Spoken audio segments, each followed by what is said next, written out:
মিটিংয়ে অন্যান্য ভিতর মেইনলি আইন শৃঙ্খলা পরিস্থিতির উপরে আমাদের আলোচনা হয়েছে। আর প্লাস আপনি জানেন একটা আগামী কাল থেকে শুরু হচ্ছে একটা আমাদের বড় ইভেন্ট 1 জুলাই থেকে 5 অগাস্ট পর্যন্ত। এই ব্যাপারটাই আমাদের আলোচনা হয়েছে। এখানে ধরেন যে বিভিন্ন পার্টি এবং বিভিন্ন সামাজিক সংগঠন তাদের অনেক অনুষ্ঠান থাকবে।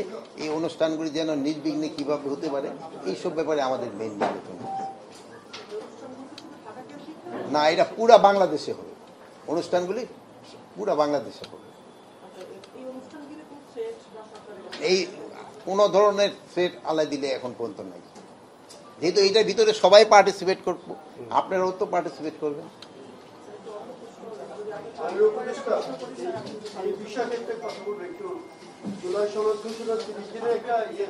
এটার ব্যাপারে তো এখানে আমাদের এটার ব্যাপারে না, এখানে ব্যাপারে কোনো আলোচনা হয়নি এই ব্যাপারে। হ্যাঁ হ্যাঁ, এই ব্যাপারে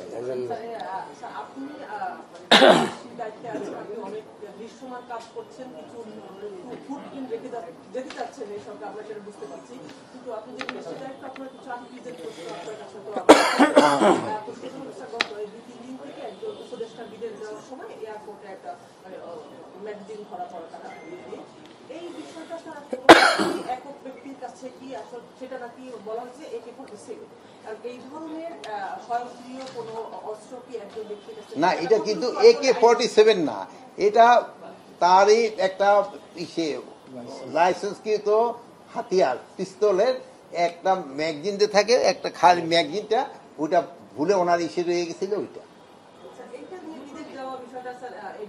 না, বিদেশ যাওয়ার কিছু না, হয়তো ভুলে অনেক সময় আপনি দেখেন হয়তো চশমাটা নিয়ে যাবেন, ভুলে হয়তো চশমা না নিয়ে মোবাইলটা নিয়ে রওনা হয়ে গেলেন, এরকম এই ভুল, এটা একটা মানে জাস্ট একটা ভুল। যেহেতু এটা নিয়ে তো বাইরা ওনার যদি জানতে পারতো আগে তো উনি কোনো অবস্থায় এটা নিতেন না। ফেসবুকে মানে অনেক জায়গায় দেখাও যাচ্ছে যে যারা বৈধ লাইসেন্স পাবেন তাদের ক্ষেত্রে বয়স 30 এবং 3 বছর পর দেওয়ার একটা বিষয় আছে। উপদেষ্টার বয়স তার 30 হয়নি, সেক্ষেত্রে বৈধ লাইসেন্সের ক্ষেত্রে 30 বছর আছে না কিরকম? 30 বছর, জি, 3 বছর হ্যাঁ,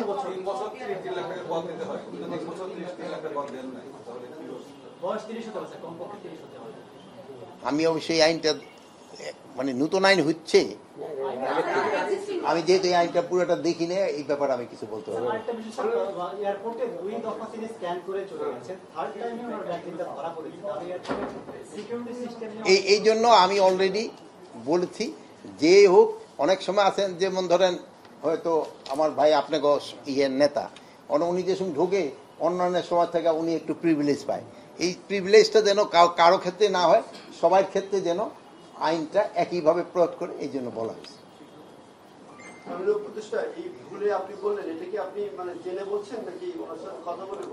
না, ওনার সাথে তো আর আমার কথা হয় না, বাট জিনিসটা তো বোঝা যায় যে হয় কি, আপনি যদি জানেন যে এখানে একটা হাতিয়ার নিয়ে ঢুকার কথা না, তা আপনার পকেটে যদি ধরেন হঠাৎ একটা গলি পাওয়া গেল, তো আপনি বুঝা যাবে যে এটা আপনি ভুলেই ঢুকছে।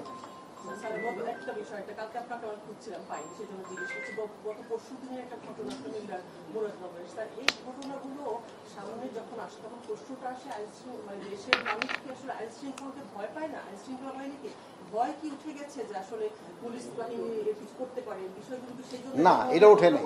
এই যে দেখেন, যদি আপনারা আমি দেখি বলি যে গতকালকে যে ঘটনাটা, এইটা আর একটা ওই যে পটুয়াখালীর একটা ঘটনা, এটা আপনারা দেখছেন, দুইটার উপরে আপনারা মিডিয়ায় দেখছেন, এটা কিন্তু আইন শৃঙ্খলা বাহিনী কিন্তু তারা প্রপার অ্যাকশন নিচ্ছে, যে এই দোষটা করছে তাদের সাথে সাথে আইনের আওতায় নিয়ে আসছে, এবং যারা ভিডিওগুলি করছে তাদেরও কিন্তু আইনের আওতায় নিয়ে আসছে। আর পটুয়াখালী ঘটনা যদি দেখেন, ওখানে তারাই আত্মীয় স্বজন গিয়ে কিন্তু একটা দুই দলের দুই মতবাদের ওইটা, এখানে ক্ষেত্রে আইন শৃঙ্খলা বাহিনীর তো কোনো রকমের না, আইন শৃঙ্খলা বাহিনী সম্বন্ধে মানুষের বোধ তো ভালো। আপনারা এই যে মিডিয়াটা দেখো, এই যে আপনারা এই লেখছেন, এই যে আপনাদের আমি পড়ি শোনাই, পেপারটা দেখাই দিই, দেখছেন তো পেপারটা দেখছেন? আপনারা জনগণের প্রশ্ন করছিলেন যে দেশে বর্তমান আইন শৃঙ্খলা পরিস্থিতি উন্নতি হয়েছে বলে মন্তব্য করেছেন স্বরাষ্ট্র উপদেষ্টা লেফটেন্যান্ট জেনারেল অবসরপ্রাপ্ত মোহাম্মদ জাহাঙ্গীর আলম চৌধুরী। আপনি কি তার মতের সাথে একমত? এখানে 62% লোক বলছে হ্যাঁ, 35% লোক বলছেন না, 3% লোক বলছে মন্তব্য নাই। আপনারা একটু লিখে নিয়ে দিতে পারেন, পরে বলবো স্যারে হয়তো আমার দেন, লিখে দেন। তো এই তো এখন জনগণের পারসেপশন তো অনেক ভালো। তো এই জনগণের পারসেপশনের উপরে তো আমরা নির্ভর করি, তো আল্লাহ দিলে হয়তো উন্নতি হচ্ছে।